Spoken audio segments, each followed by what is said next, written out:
Su ejército quedó reducido a 60.000 hombres, todos ellos veteranos experimentados, cuando entró en la Galia transalpina.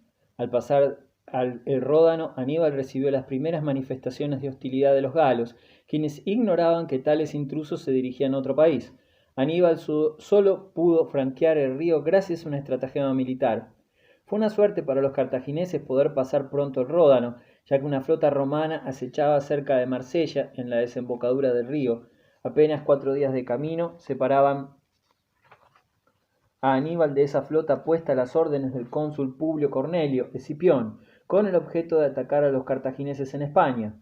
Cuando oyó que Aníbal franqueaba el Ródano, creyó que se trataba de una falsa alarma, pero los rumores fueron adquiriendo tal verosimilitud que ordenó enfilar hacia el lugar del paso, a donde llegó 3 días después de que Aníbal había reanudado la marcha.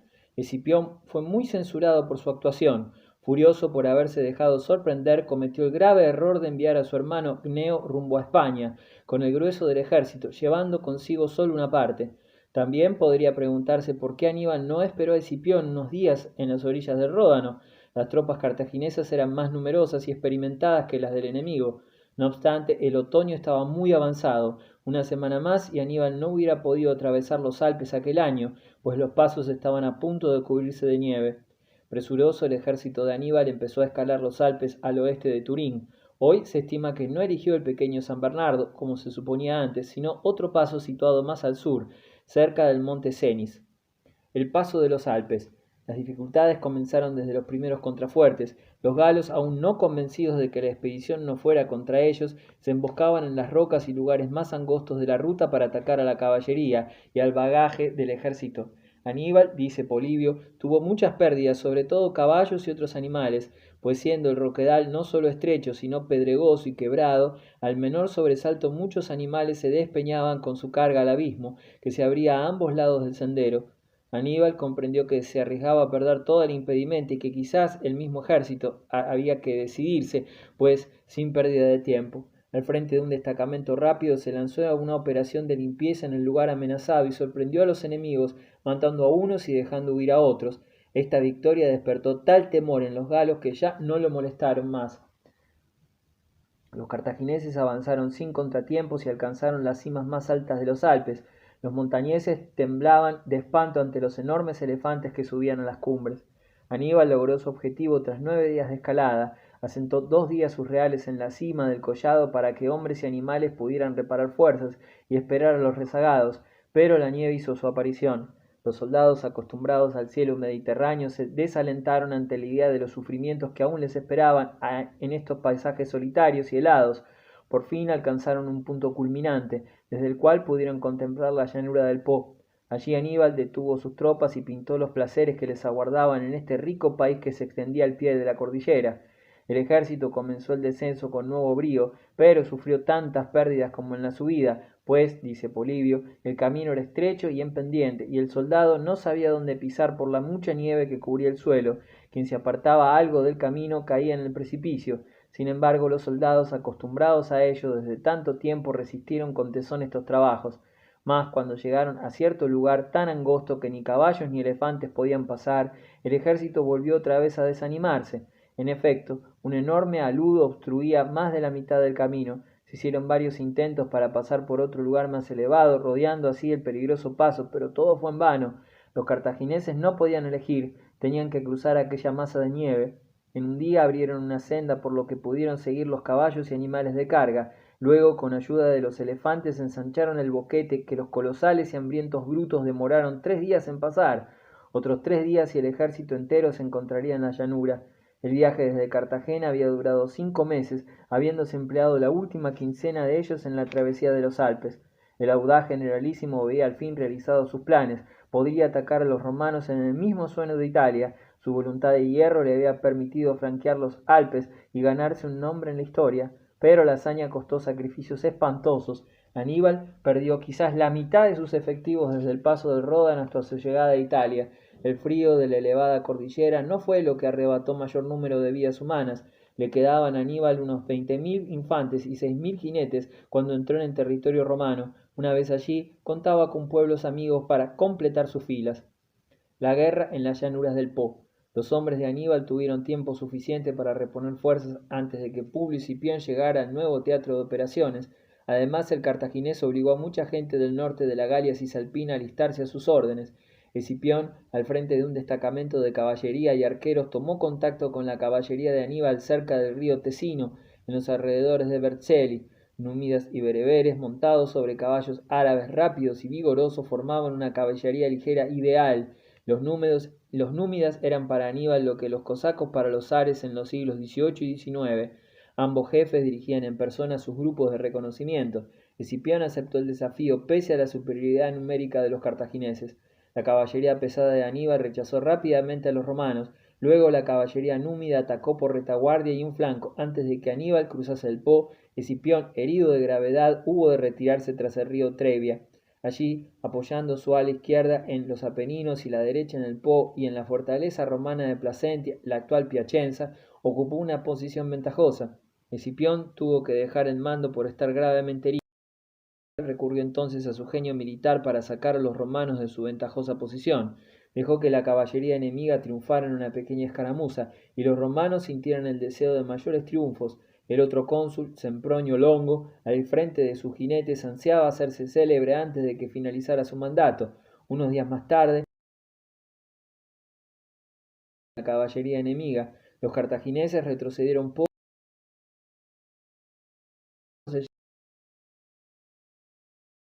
Pronto los cartagineses se detuvieron.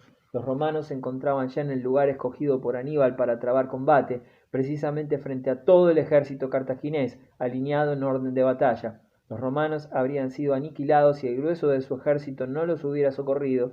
Las tropas ligeras romanas no pudieron resistir mucho tiempo. La infantería, en cambio, si bien es cierto que no pudo romper las filas de la infantería ni de la caballería enemigas, no se dio un paso, hasta que un ataque de flanco con un grupo escogido a las órdenes de Magón, hermano menor de Aníbal, sembró el desorden en las alas y en la retaguardia central. No obstante, el grueso de las tropas, el centro, un tercio del ejército, en formación compacta, hundió el dispositivo cartaginés y se abrió camino hacia Placentia.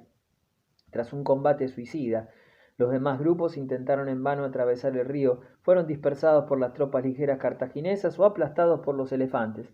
Ambos campos sumaban enormes pérdidas. Además, el rigor del invierno hacía estragos en las líneas cartaginesas.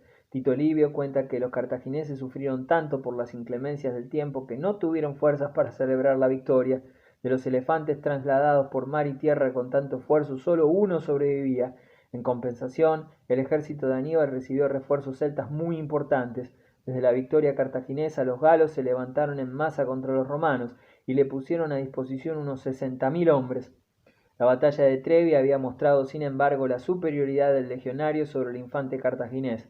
La fuerza de los romanos se basaba en su infantería y en su población en constante aumento, que les permitía reclutar de continuo tropas frescas. Contando los contingentes aliados, podía disponer de 100.000 combatientes. La situación, en cambio, era distinta para Aníbal. Sus efectivos ordinarios disminuían de mes a mes y cada vez le era más difícil cubrir bajas. Sus refuerzos tenían que venir de Cartago o de España. Además, era imposible inculcar en corto plazo disciplina a las hordas célticas.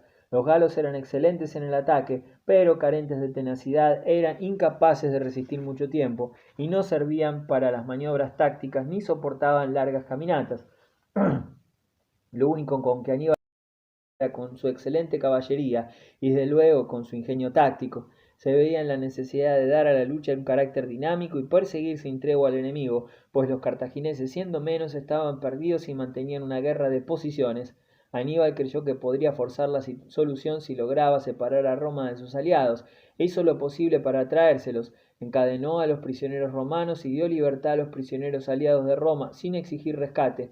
Los libertados se encargarían de divulgar en sus países que Aníbal no luchaba contra Italia, sino contra Roma, que combatía por la libertad de todos los pueblos itálicos y prometía a las ciudades oprimidas la recuperación de su estatus previo a la ocupación romana.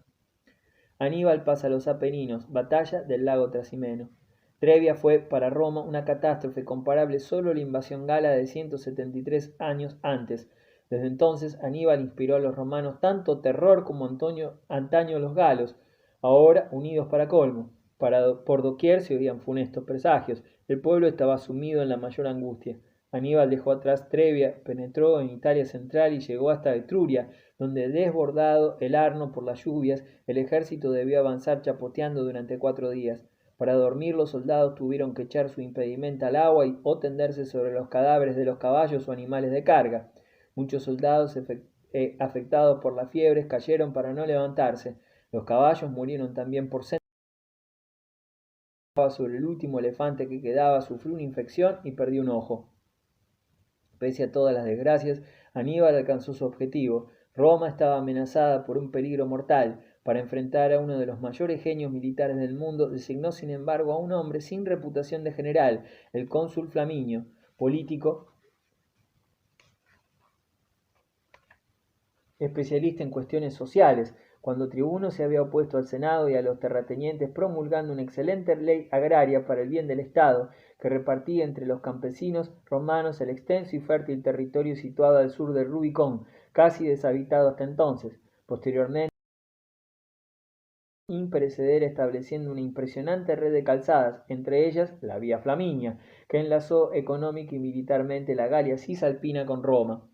El gran político empuñaba ahora la espada. El pueblo lo esperó todo de él. Aníbal consiguió atraer al inexperto Flaminio al terreno más favorable para los cartagineses, un paso muy estrecho cerca del lago Trasimeno. Cuando vio que Flaminio le seguía muy de cerca, una noche, junio de 217 a.C., le tendió una emboscada con sus tropas e hizo una espantosa matanza. Flaminio corrió la suerte de sus soldados. Los pocos supervivientes fueron hechos prisioneros. Casi todo el ejército romano, unos 30.000 hombres, fue aniquilado, mientras que Aníbal solo perdió unos 1.500 hombres, en su mayoría galos.